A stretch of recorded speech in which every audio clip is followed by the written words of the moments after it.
Kapı astaca bağlandı. Sözden ağır bir sükut. Masa üstünde iki fincan, birinde soyuyan günahımız. Sen pencereye sökenmiş, yoruldum dedin yavaşça. Gözlerim seni sakladı, dilim seni bıraktı. Her şey bitti, bak bu anda düştü yere son inanda.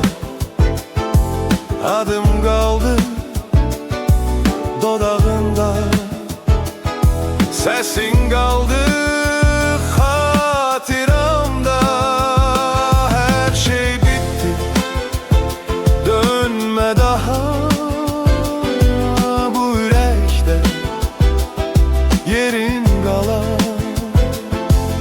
Ama bizden yok artık, senden ayrı